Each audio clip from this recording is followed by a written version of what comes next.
beautiful people, welcome back to my channel again. Ma'am, asigi video sidi video no haraga no ko. Aise akoi chinglo do ine chalu rge bako. Akoi chinglo je kamai tawrge am ta yengura si napi loin oiramani napi loina leiramani hara ta ni napi loina leiramani adu yengura si napi sing su I don't know wang mo si manaram to mali ko I sim chakning mo se kino thabak ti sure ko akoi gi Sunday da di akoi Christian gi ko Sunday se thabak su di ko akoi gi adu duna tas yeng mo ina chalu ki to bani aina ni yongchak thamba aduga champra thamba do adu yengo ki to bani bako adu di ma'am yengor si hojik kan se hojik se ke haini akoi gi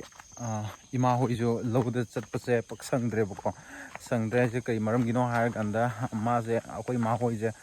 wayu thong ga dum le re bako wayu thong ba je kai maram gi no har ganda yo ningai din te bako akoi gi iboki surat di akoi gi non christian gi di wayu hai se am changi bako adu na moi gi jakfu ebra keno khang akoi je di khang hai na khang nei bako achaubudo adugumba mari manga mu keno semaga thamdoine bako hojik thamhoraga heng akoi ai ibokke surata moigi non christian koi de wayu si am thakpani na ko akoi chatnabi haba tare taine gi ahan koina chatna rakpage moigi keno ne bako tawri ne bako adu mafam da ki hom ju yadram ne heng mi paisa ju leite paisa leitrasu upai leitabnina napi loina chungwang khlabnina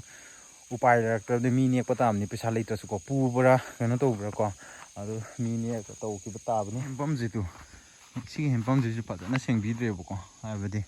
kungi mi jing ju paisa paikhan rakbe rakhang de bako lairaba keno ising leiba ngamdaba koina di sida sokpa mung lakini bako ising tabra yengi kaino ni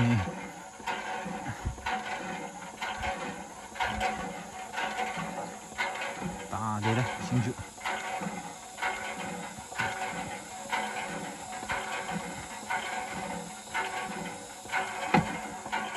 taro kang tabudi ta kene kon noma di ko kuina tholakta ba tare am kuina changi bako keno yi shiri to yenje shiri yen so gum le ko low se chataba kuire bako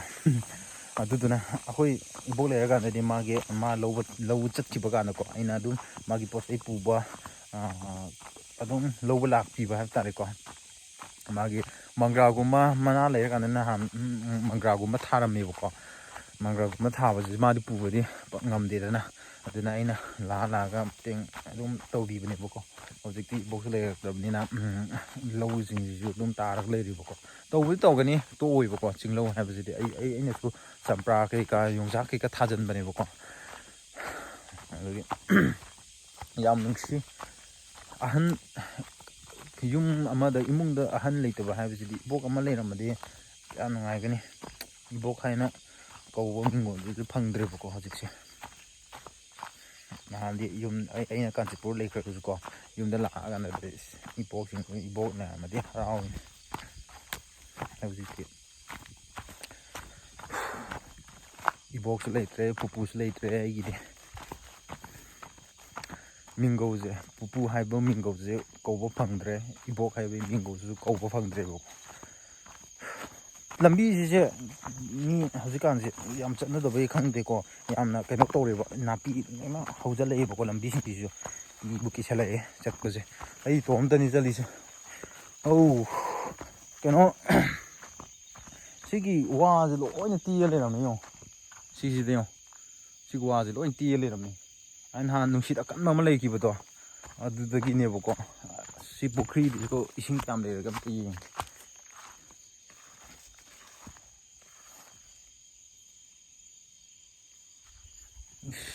ki ꯃꯌꯥꯝꯅ ꯑꯩꯈꯣꯏꯒꯤ ꯇꯝꯒꯤ ꯏꯆꯤꯟ ꯏꯅꯥꯎꯁꯤꯡꯈꯣꯏꯅ ꯂꯥꯛꯑꯀꯥꯟꯗꯗꯤ ꯁꯤꯗꯗꯤ ꯃꯣꯏ ꯅꯣꯏ ꯃꯇꯣꯝꯗꯗꯤ ꯆꯪꯕ ꯉꯝꯃꯣꯏꯕꯀꯣ ꯍꯥꯏꯕꯗꯤ ꯑꯩꯈꯣꯏꯗꯤ ꯀꯩ ꯍꯥꯏꯅꯤ ꯑꯗꯨꯝ ꯆꯠꯂꯛꯑꯕꯅꯤꯅꯀꯣ ꯀꯤꯕꯤꯗ꯭ꯔꯦꯕ ꯊꯥꯁꯤꯒꯤ ꯑꯍꯤꯡꯁꯦ ꯊꯥꯕꯜꯒꯨꯝꯅ ꯎꯔꯦ ꯑꯁ ꯋꯥ ꯂꯣꯏ ꯇꯦ ꯂꯩꯔꯝꯃꯦꯍꯦ ꯃꯌꯥꯝ ꯌꯦꯡꯉꯣ ꯁꯤ ꯋꯥꯁꯦ ꯐꯖꯕꯅꯦꯕꯀꯣ ꯋꯥꯁꯦ ꯑꯩꯈꯣꯏ ꯈꯨꯟꯗ ꯋꯥꯁꯦ ꯃꯈꯜ ꯃꯈꯜ ꯂꯩ ꯁꯤꯒꯤ ꯋꯥꯒ ꯁꯤꯒ ꯋꯥꯒ ꯁꯤꯒ ꯋꯥꯒ ꯃꯥꯟꯅꯗꯕꯅꯦꯕꯀꯣ ꯑꯩ ꯁꯤꯗ ꯂꯩꯔꯤ ꯋꯥꯁꯤꯗꯣ ꯃꯈꯜ ꯃꯈꯜꯅꯤ ꯑꯗꯨꯒ ꯁꯤꯁꯨ ꯃꯈꯜ ꯑꯃꯅꯤꯀꯣ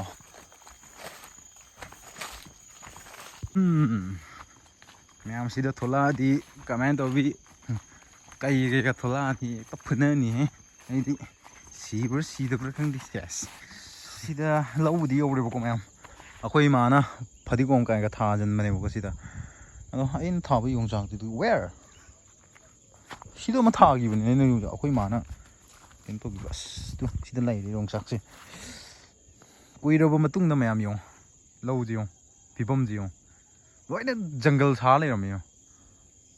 ꯑꯁꯣꯝꯒꯤ ꯊꯪꯅꯕ ꯂꯧꯁꯤꯡꯁꯨ ꯃꯤ ꯂꯥꯛꯇꯦꯕꯀꯣ ꯏꯕꯣꯛ ꯑꯃ ꯂꯩꯕꯅꯦꯕ ꯂꯥꯛꯇꯦ ꯑꯗꯣ ꯑꯩꯗꯤ ꯑꯣ ꯃꯥꯏ ꯒॉड ꯁꯤꯗ ꯑꯃ ꯁꯤꯈ꯭ꯔꯦ ꯅꯪ ꯀꯩ ꯑꯩꯉꯣꯟꯗ ꯀꯩ ꯅꯨꯡꯉꯥꯏꯇꯕ ꯂꯩꯕꯩꯅꯣ ꯁꯤꯗ ꯑꯃ ꯁꯤꯈ꯭ꯔꯦ ꯁꯤꯍꯟꯅꯤꯡꯗꯕꯅꯦꯕ ꯑꯩꯗꯤ ꯂꯣꯏꯅ ꯍꯤꯡꯍꯟꯅꯤꯡꯕꯅꯦꯕ ꯑꯗꯣ ꯑꯩꯅ ꯐꯖꯅꯁꯨ ꯁꯦꯡꯗꯣꯛꯄꯤꯕꯅꯦ ꯀꯔꯤꯅꯣ ꯃꯥ ꯀꯩ ꯅꯨꯡꯉꯥꯏꯇꯕ ꯌꯥꯎꯕꯩꯅꯣ ꯈꯪꯗꯦ ꯑꯁ ꯀꯤꯍꯣꯝꯁꯤꯡꯁꯤ ꯌꯦꯡꯉꯣ ꯍꯧꯖꯤꯛ ꯐꯖꯅꯁꯨ ꯀꯩꯅꯣ ꯇꯧꯋꯦ ꯃꯇꯝ ꯅꯠꯇꯕ ꯀꯤꯍꯣꯝꯅꯦꯕꯀꯣ ꯁꯤꯗꯁꯨ ꯂꯩ ꯁꯤꯗꯁꯨ ꯂꯩ ꯆꯥꯎꯈꯠꯂꯣ ꯗꯥꯏꯠ ꯋꯥꯠꯄꯩꯔꯣ ꯅꯣꯏꯕꯣ ꯈꯔ ꯊꯨꯅ ꯆꯥꯎꯈꯠꯂꯛꯑꯣꯅꯦ ꯌꯥꯝ ꯊꯨꯅ ꯆꯥꯅꯤꯡꯈ꯭ꯔꯦꯅꯦ ꯑꯩꯈꯣꯏ ꯏꯕꯣꯛ ꯂꯩꯔꯀꯥꯟꯗ ꯊꯥꯈꯤꯕ ꯀꯩꯅꯣ ꯑꯣꯏꯗꯣꯏꯅꯦꯕꯀꯣ ꯏꯕꯣꯛ ꯂꯩꯔꯤꯀꯥꯟꯗꯅꯦꯕ ꯃꯥꯒ ꯊꯥꯃꯤꯟꯅꯔꯝꯕꯅꯦꯕꯀꯣ ꯁꯤꯁꯦ ꯌꯣꯡꯆꯥꯛꯁꯦ ꯖꯪꯒꯜ ꯁꯥꯔꯦ ꯌꯥꯗ꯭ꯔꯦ ꯁꯤꯁꯦ ꯄꯩꯁꯥ ꯂꯩꯒꯦꯔꯥ ꯂꯩꯔꯣꯏꯒꯦꯔꯥꯀꯣ ꯁꯤꯁꯦ ꯅꯦꯛꯑꯒ ꯁꯨꯍꯟꯗ꯭ꯔꯗꯤ ꯌꯥꯔꯔꯣꯏ ꯐꯖꯕꯅꯤꯅꯦ ꯄꯥꯝꯃꯨꯏ ꯑꯩꯈꯣꯏ ꯏꯕꯣꯛ ꯅꯥꯔꯒ ꯂꯩꯈꯤꯕꯒꯤ ꯂꯧꯗ ꯐꯖꯅꯁꯨ ꯆꯠꯇ꯭ꯔꯦꯕꯀꯣ ꯑꯩꯈꯣꯏ ꯏꯕꯣꯛꯅ ꯇꯧꯔꯝꯕ ꯂꯧ ꯑꯣꯏꯗꯣꯏꯅꯦꯕꯀꯣ ꯑꯗꯨꯗꯨꯅ ꯑꯩꯈꯣꯏꯁꯨ ꯃꯤꯉꯣꯟꯗꯁꯨ ꯄꯤꯊꯣꯛꯅꯤꯡꯗꯦꯕ ꯑꯩꯈꯣꯏ ꯕꯥꯈꯣꯏꯅꯗꯤ ꯃꯤꯉꯣꯟꯗ ꯄꯤꯊꯣꯛꯈ꯭ꯔꯁꯦ ꯍꯥꯏꯕꯅꯦꯕꯀꯣ ꯑꯗꯣ ꯑꯩꯅ ꯄꯤꯊꯣꯛꯅꯤꯡꯗꯕꯒꯤ ꯑꯩꯅ ꯌꯣꯡꯆꯥꯛ ꯀꯩꯀꯥ ꯂꯣꯏ ꯊꯥꯖꯤꯟꯕꯅꯦꯕꯀꯣ ꯁꯤꯗ ꯌꯣꯡꯆꯥꯛꯀ ꯑꯁꯣꯝꯗꯅ ꯀꯩꯅꯣ ꯊꯥꯈꯤꯕꯅꯦꯕ ꯑꯩꯅ ꯆꯝꯄ꯭ꯔꯥ ꯊꯥꯈꯤꯕꯅꯦꯕ ꯌꯥꯗ꯭ꯔꯦ ꯄꯩꯁꯥ ꯂꯩꯒꯦꯔꯥ ꯂꯩꯔꯣꯏꯒꯦꯔꯥ ꯅꯠꯇ꯭ꯔꯣ ꯁꯤ ꯂꯧ ꯍꯥꯏꯗꯤ ꯁꯨꯃꯥꯏꯅ ꯊꯝꯃꯗꯤ ꯅꯨꯡꯉꯥꯏꯇꯦꯗꯅ ꯃꯣꯏꯁꯨ ꯑꯗꯣ ꯀꯤꯍꯣꯝ ꯀꯩꯀꯥꯁꯨ ꯃꯇꯝ ꯅꯠꯇꯕꯤꯗ ꯊꯣꯛꯂꯛꯄꯁꯨ ꯌꯥꯎꯔꯤꯕꯀꯣ ꯑꯗꯣ ꯄꯩꯁꯥ ꯂꯩꯒꯦꯔꯥ ꯂꯩꯔꯣꯏꯒꯦꯔꯥ ꯃꯤꯉꯣꯟꯗ ꯄꯨꯔꯁꯨꯀꯣ ꯁꯤꯁꯦ ꯇꯧꯗ꯭ꯔꯗꯤ ꯌꯥꯔꯔꯣꯏ ꯀꯤꯍꯣꯝꯁꯤꯡꯁꯤꯁꯨ ꯁꯤꯗꯤ ꯇꯥꯔ ꯂꯩꯔꯦ ꯁꯤꯁꯤꯗꯤ ꯀꯤꯍꯣꯝꯁꯨ ꯊꯣꯛꯂꯛꯄ ꯌꯥꯎꯅꯔꯤꯕꯀꯣ ꯁꯧꯒ꯭ꯔꯤꯒꯤ ꯄꯥꯝꯕꯤꯁꯦ ꯋꯥꯡꯕꯁꯦ ꯃꯥꯅ ꯍꯦꯜꯂ ꯂꯩꯔꯝꯃꯤꯅꯦ ꯅꯍꯥꯟꯗꯤ ꯑꯩꯉꯣꯟꯗ ꯁꯨꯃꯥꯏꯅ ꯁꯤꯗꯒꯤ ꯍꯦꯟꯅ ꯂꯩꯔꯝꯕꯅꯦ ꯍꯧꯖꯤꯛꯇꯤ ꯁꯧꯒ꯭ꯔꯤꯅ ꯍꯦꯟꯈ꯭ರೆ ꯑꯩꯕꯨ ꯋꯥꯡꯕꯁꯦ ꯀꯔꯝ ꯇꯧꯒꯅꯤ ꯁꯧꯒ꯭ꯔꯤꯅ ꯍꯦꯟꯅ ꯋꯥꯡꯉꯝꯕꯗꯤ ꯑꯇꯩꯗꯤ ꯀꯔꯝ ꯇꯧꯕ ꯑꯁꯣꯝꯒꯤ ꯅꯥꯄꯤꯁꯤꯡꯅ ꯀꯔꯝ ꯇꯧꯕ ꯅꯥꯄꯤꯁꯤꯡꯁꯨ ꯋꯥꯡꯅ ꯂꯩꯈ꯭ꯔꯦ ꯀꯔꯝ ꯇꯧꯒꯅꯤ ꯑꯁꯤꯗꯤ ꯅꯥꯄꯤꯅ ꯍꯦꯟꯅ ꯋꯥꯡꯉꯝꯕꯁꯤꯗꯤ ꯊꯋꯥꯏ ꯈꯤꯇꯪ ꯅꯨꯡꯉꯥꯏꯇꯦ ꯋꯥꯎ ꯁꯤꯅꯤꯗꯅ ꯌꯦꯡꯉꯣ ꯃꯌꯥꯝ ꯑꯩꯅ ꯊꯥꯖꯈꯤꯕ ꯌꯣꯡꯆꯥꯛꯇꯣ ꯐꯖꯅ ꯆꯥꯎꯈꯠꯂꯛꯑꯦꯕꯀꯣ ꯁꯤꯁꯦ ꯆꯥꯎꯈꯠꯂꯛꯑꯦ ꯁꯤꯗꯤ ꯁꯣꯏꯗ꯭ꯔꯕꯅꯤ ꯁꯤꯗꯤ ꯑꯁ ꯃꯥꯒꯤ ꯑꯦꯔꯤꯌꯥꯁꯦ ꯐꯖꯅ ꯑꯝꯇ ꯌꯦꯡꯕꯤꯔꯝꯒꯦꯀꯣ ꯅꯨꯡꯁꯤꯈ꯭ꯔꯦꯗ ꯅꯪꯁꯦ ꯊꯨꯅ ꯆꯥꯎꯔꯛꯑꯣ ꯃꯄꯨꯡ ꯐꯥꯔꯛꯑꯣ ꯍꯔꯥꯎꯋꯦꯕꯀꯣ ꯁꯨꯃꯥꯏꯅ ꯅꯥꯄꯤꯁꯤꯡꯁꯦ ꯁꯨꯃꯥꯏꯅ ꯒ꯭ꯔꯤꯟ ꯉꯥꯛꯁꯪ ꯉꯥꯡꯕ ꯅꯠꯇꯦ ꯒ꯭ꯔꯤꯟ ꯉꯥꯛꯁꯪ ꯒ꯭ꯔꯤꯟ ꯑꯣꯏꯅ ꯂꯩꯕꯁꯦ ꯌꯥꯝ ꯊꯃꯣꯏꯗꯁꯨ ꯌꯥꯝ ꯄꯦꯜꯂꯦꯕꯀꯣ ꯁꯤꯗꯤ ꯌꯥꯝ ꯊꯤ ꯄꯦꯜꯂꯦ ꯅꯪ ꯇꯧꯅꯁꯨ ꯐꯖꯅ ꯆꯥꯎꯈꯠꯂꯛꯑꯣ ꯁꯣꯝꯒꯤꯗꯣ ꯑꯃꯨꯛ ꯌꯦꯡꯉꯨ ꯂꯤꯟ ꯑꯃꯨꯛ ꯊꯣꯛꯂꯛꯇꯅꯀꯣ ꯁꯤ ꯄꯥꯝꯕꯤꯁꯦ ꯁꯤ ꯄꯥꯝꯕꯤ ꯉꯥꯏꯔꯦꯕꯀꯣ ꯍꯥꯏꯕꯗꯤ ꯑꯩꯈꯣꯏꯒꯤ ꯈꯣꯡꯒ꯭ꯔꯥꯎꯁꯤꯗ ꯍꯦꯛꯇ ꯅꯄꯛꯀꯅꯦꯕꯀꯣ ꯌꯣꯠꯆꯥꯕꯤ ꯇꯥꯏꯞꯇ ꯅꯄꯛꯀꯅꯦꯕ ꯑꯗꯨꯗꯨꯅ ꯑꯩ ꯆꯪꯉꯔꯣꯏꯒꯦ ꯑꯁꯣꯝꯕꯨꯗꯤ ꯈꯔꯕꯨꯗꯤ ꯍꯥꯡꯉꯝꯒꯅꯦꯕꯀꯣ ꯑꯩꯅ ꯅꯍꯥꯟ ꯈꯤꯇꯪ ꯍꯥꯏꯔꯒ ꯀꯩꯅꯣ ꯃꯨꯟꯗ꯭ꯔꯤꯕ ꯃꯥꯜꯂꯦ ꯌꯦꯡꯉꯣ ꯑꯁ ꯅꯨꯡꯁꯤꯗ꯭ꯔꯦ ꯌꯦꯡꯉꯣ napi maraksida fazana sengbidrebako adu kaisu khalorno noi aina paisa leiba leitaba khangdi neaga ko mi neaga tawrani paisa puga ko kaisu khalorno noibu yam luna thambidoine सौग्री जाने मैं कंटेक्ट को बिरो चिंगी सौग्री से तो सिसे अंति हावनी अदुगा सौग्री मखन मा लेबको चिंगी सौग्री मा तमदा थाबा हौदबा सौग्री मा लेबको अदो सिदि लेत माले सोमदे याम लेमने सिदि होय थिदि पंगने अदु याम हावनी मंगन गा तोगा कइनो थोंगदो याम हावनी मही थकदो आई गी बेस्ट ने को अदु ए मैम हालसे खंग हो ꯊꯦꯝꯒꯤ ꯚ꯭ꯌꯨꯁꯦ ꯁꯨꯃꯥꯏꯅ ꯇꯧꯔꯒ ꯍꯟꯖꯈ꯭ꯔꯒꯦ ꯂꯧꯁꯤꯗꯤ ꯃꯌꯥꯝ ꯌꯥꯗ꯭ꯔꯦ ꯆꯠꯔꯔꯣꯏꯒꯦ ꯑꯩꯅ ꯌꯦꯡꯕ ꯂꯥꯛꯏꯁꯦ ꯀꯩꯅꯣꯒ ꯌꯣꯡꯆꯥꯛ ꯑꯩꯅ ꯊꯥꯈꯤꯕ ꯃꯌꯥꯝꯗꯣ ꯑꯔꯥꯎꯟ ꯑꯩꯅ ꯊꯥꯈꯤꯕꯁꯦ ꯑꯔꯥꯎꯟ 100 ꯃꯨꯛꯇꯤ ꯊꯥꯔꯝꯕꯅꯦꯕꯀꯣ ꯑꯗꯣ ꯂꯣꯏꯅꯗꯤ ꯎꯠꯆꯗ꯭ꯔꯦ ꯁꯤꯗꯁꯨ ꯂꯩꯇꯣ ꯂꯣꯏꯅꯗꯤ ꯎꯠꯆꯗ꯭ꯔꯦꯕꯀꯣ ꯑꯩ ꯀꯨꯝꯕꯁꯦ ꯋꯥꯏꯑꯦꯕ ꯑꯗꯨꯗꯨꯅ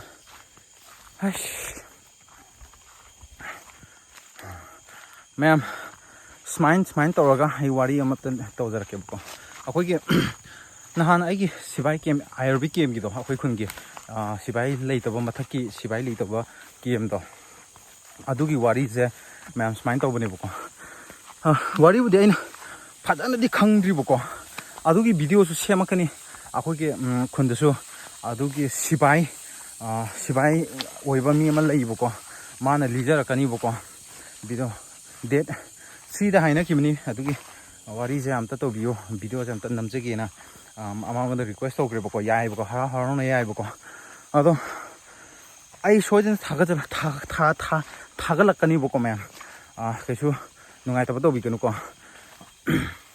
अदो थागलकनी सुवाई मैम वा ngangbजे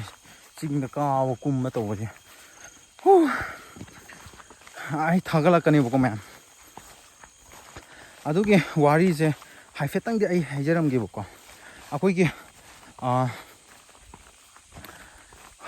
लेरिबा सिपाई केमगी मनुंगजिदा के हाइने अकोइबसे मागी साजलिबा केमजे अकोइबसे अखोइ फुनानिंग थौति लैबगी केनो ओइरेबको गार्डन मनुंगदो उछनग्रेबको अदुना हाइफेटंग मीना हाइनबदा स्माइना आइजु मयामदा जुम लिथोक जबगी वानेबको अदो हाइनबदा मोइगी अखोइगी फुनानिंग थौति लैबगी अकोइबा गार्डन मनुंगदुदि तिनसि चनबा अदुगा निशा चाजनबा अदुगा केके 1000 2 2000 यादिदना अदुगी सिबाई केमदुसु मागी अकोइबा मनुंगदा साजनग्रबनिना मोइ टॉयलेटसु साजलिदना साजली अदुगा सिबाई हाइबसिदि निशा चाबसु खरासु यावकनी नत्रो यु थगा करन ताबा अदुमानसु यावकनीबको अदुगी मरम ओइरगा तू तौबा कांदसु थोलक्तबा अदुमाइना थेंगनै हाइबको अदु जस्ट आइगिदि चुमब्र चुमदबा हाइबदुदि मयाम आइगे कक्का हाइबा तारेको माजे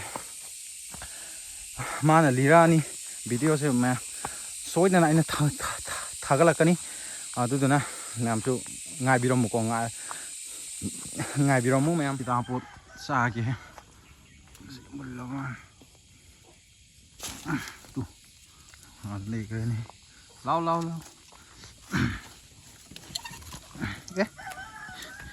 जो मनोंग ने संग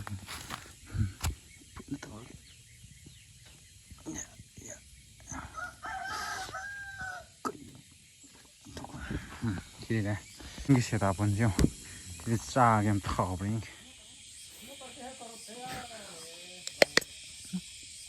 थांग याउद्रबनिना ए इले